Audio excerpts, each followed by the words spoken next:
आज हम एक बहुत ही अहम नियुक्ति पर बात करने वाले हैं। ये भारतीय रिजर्व बैंक मतलब आरबीआई से जुड़ी है। आज जो हमारी चर्चा का फोकस है वो है श्री शिरीष चंद्र मुर्मू, जिन्हें आरबीआई का नया डिप्टी गवर्नर उप गवर्नर नियुक्त किया गया है।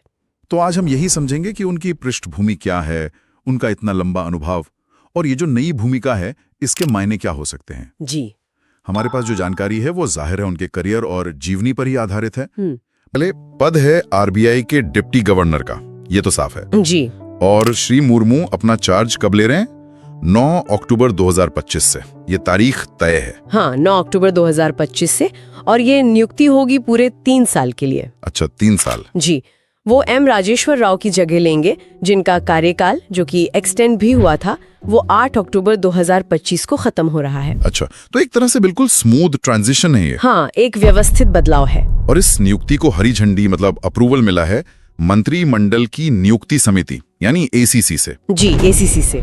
अबे एसीसी हम नाम तो सुनते हैं अक्सर, पर ये है क्या असल में, मतलब कौन तय करता है ये? हाँ, ये समझना जरूरी है। एसीसी यानी appointments committee of the cabinet, ये केंद्र सरकार की वो आप कह सकती हैं सबसे ऊंची समिति है। अच्छा, जो इस तरह की सभी बड़ी और अहम सरकारी नियुक्तियों पर मतलब आखिरी फैसला लेती है। इसमें प्रधानमंत्री और गृह मंत्री होते हैं। ओह, तो एसीसी की मंजूरी का मतलब है कि ये नियुक्ति बिल्कुल टॉप लेवल पर तय हुई है। समझ गया। तो ये मतलब हाईएस्ट लेवल का अप्रूवल प्रोसेस है। अब सबसे बड़ा सवाल उनकी जिम्मेदारियां क्या होंगी? डिप्टी गवर्नर के तो कई सारे काम होते हैं। हाँ, ये सवाल तो हमेशा ही अहम होता है। देखिए, आरबीआई में काम का बंटवारा तो गवर्नर तय करते हैं और उसकी जो ऑफिशियल घोषणा है वो बाद में होगी। हाँ, वो तो है। लेकिन श्री मुर्मू की पृष्ठभूमि और उनके अनुभव को अगर देखें तो अंदाजा यही लगाया जा रहा है कि उन्हें बैंकिंग रेगुलेशन, सुपरविजन यानी पर्यवेक्षण, हो सकता है मॉनेटरी पॉलिसी से जुड़े भी कुछ काम, अच्छा, और फाइनेंशियल मार्केट रेगुलेशन जैसे बड़े और महत्वपूर्ण विभाग दिए जा सकते हैं। आपने सुपरविजन पे थोड़ा जोर दिया, इसकी कोई खास वजह? वजह बिल्कुल साफ है। उनका जो पिछला अनुभव रहा है वो इसी फील्ड में बहुत मजबूत है। अच्छा, पिछले कई सालों से वो आरबीआई के सुपरविजन डिपार्टमेंट को ही हेड कर रहे थे।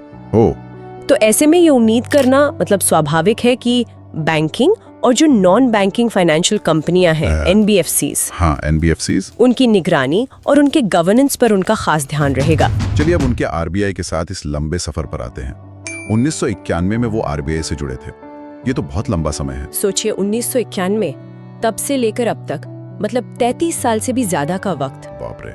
ये वाकई उन्हें एक करियर सेंट्रल बैंकर बनाता है। उन्होंने यकीनन भारतीय अर्थव्यवस्था के कितने ही उतार चढ़ाव देखे होंगे, वो भी आरबीआई के अंदर रहकर। हाँ, ये अनुभव तो किताबों में नहीं मिलता। बिल्कुल नहीं। 33 साल, ये तो मतलब एक पूरी वर्किंग लाइफ होती है। इसका मतलब है कि उन्होंने आरबीआई को अंदर बाहर से शायद हर बदलते दौर में देखा होगा। और इस नियुक्ति से ठीक पहले वो पिछले 6 साल से आरबीआई में एग्जीक्यूटिव डायरेक्टर थे, ईडी। जी, ईडी। ये ईडी का पद भी काफी अहम होता है ना? बहुत ज्यादा। ईडी का पद आरबीआई के टॉप मैनेजमेंट का हिस्सा है और कार्यकारी निदेशक के तौर पर उनकी जिम्मेदारियां बहुत बड़ी थीं। जैसे मैंने पहले बताया, वो मुंबई बेस्ड जो सुपरविजन डिपार्टमेंट है, डीओएस, डिपार्टमेंट ऑफ सुपरविजन, उसके प्रमुख थे। अच्छा, अब जरा इस डिपार्टमेंट के दायरे को समझिए। ये आरबीआई के अंडर आने वाले सभी बैंकों, चाहे वो सरकारी हो, प्राइवेट हो, विदेशी हो, और साथ ही एनबीएफसीज समेत कई और फाइनेंशियल इंस्टीट्यूशंस की निगरानी करता है। ये एक बहुत बड़ा और कह सकते हैं कॉम्प्लेक्स काम है। यानी कि देश के लगभग पूरे फाइनेंशियल सिस्टम की सेहत पर नजर रखने वाले डिपार्टमेंट के वो हेड थे। बिल्कुल। और क्या जिम्मेदारियां थी उनके पास ईडी के तौर पर? इसके अलावा वो सेक्रेटरी डिपार्टमेंट का काम भी देख रहे थे। अच्छा। ईडी लेवल पर उनके काम में सिर्फ सुपरविजन ही नहीं बल्कि हाई लेवल एडमिनिस्ट्रेटिव और रेगुलेटरी जिम्मेदारियां भी शामिल थीं। जैसे आरबीआई के अलग अलग डिपार्टमेंट्स के बीच कोऑर्डिनेशन बिठाना, गवर्नेंस से जुड़े मसलों को देखना, ये पक्का करना कि सारे नियम कानून फॉलो हो रहे हैं, और आरबीआई का जो इंटरनल एडमिनिस्ट्रेशन है उसे संभालना। ये सब वो काम है जो शायद बाहर से दिखते नहीं लेकिन संस्था को चलाने के लिए बहुत जरूरी होते हैं। और हमने ये भी सुना है कि पॉलिसी बनाने में, रेगुलेशन तय करने में भी उनका रोल रहा है। हाँ बिल्कुल। ईडी के तौर पर उन्होंने आरबीआई के नियमों और प्रोसीजर्स की समीक्षा के लिए बनी कई हाई लेवल इंटरनल कमेटियों की अध्यक्षता की है। ओह अच्छा। इसका मतलब ये है कि वो सिर्फ नियमों को लागू करवाने वाले ही नहीं थे, बल्कि नियम बनाने और उन्हें बेहतर बनाने की जो प्रक्रिया होती है उसमें भी एक्टिवली शामिल रहे हैं।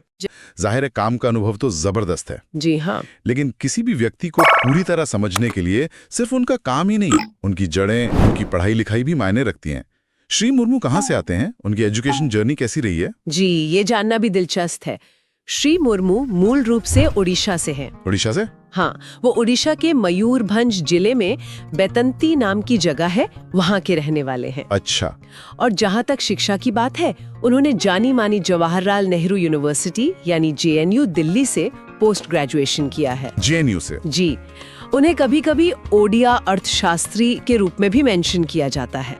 JNU की पृष्ठभूमि को अक्सर एक खास तरह की एनालिटिकल सोच से भी जोड़ा जाता है। खैर, एक और बात है जो शायद बहुत से लोगों को चौंका दे, उनका फैमिली कनेक्शन। हाँ, ये जानकारी जब सामने आई तो काफी चर्चा हुई। शिरीष चंद्र मुर्मू असल में गिरीश चंद्र मुर्मू के भाई हैं। गिरीश चंद्र मुर्मू मतलब हमारे पूर्व CAG? जी हाँ, वही गिरीश चंद्र मुर्मू, जैसा कि कई लोग जानते होंगे, भारत के 14वें controller and auditor general CAG रह चुके हैं। हाँ बिल्कुल। और उससे पहले वो केंद्र शासित प्रदेश जम्मू और कश्मीर के पहले लेफ्टिनेंट गवर्नर भी थे। अरे वाह, ये तो वाकई एक बहुत ही असाधारण बात है। एक भाई देश का सर्वोच्च ऑडिटर और एक अहम केंद्र शासित प्रदेश का पूर्व प्रमुख, और दूसरा भाई अब देश के सेंट्रल बैंक के डिप्टी गवर्नर। ऐसा कम ही देखने को मिलता है। निश्चित रूप से।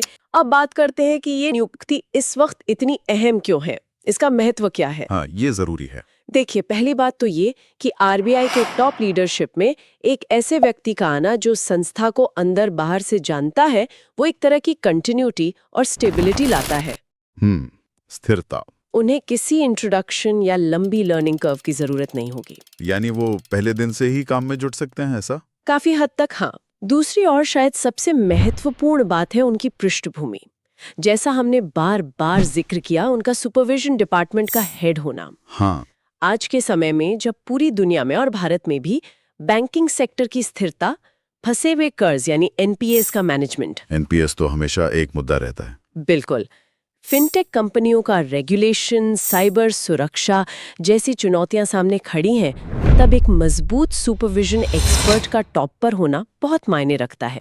अब ये देखना होगा कि वो अपनी इस विशेषज्ञता का इस्तेमाल मौजूदा और भविष्य की चुनौतियों से निपटने में कैसे करती है, क्योंकि चुनौतियां कम नहीं हैं। हाँ, चुनौतियां तो हैं। ग्लोबल इकोनॉमी में अनिश्चितता है, महंगाई का दबाव है, डिजिटल करेंसी का दौर आ रहा है, क्लाइमेट चेंज से जुड़े फाइनेंशियल रिस्क हैं। लिस्ट लंबी है। उनका अनुभव बताता है कि वो जोखिमों को पहचानने और उनसे निपटने में माहिर हो सकते हैं, लेकिन जो नई चुनौतियां हैं उनके लिए नए समाधान भी खोजने होंगे।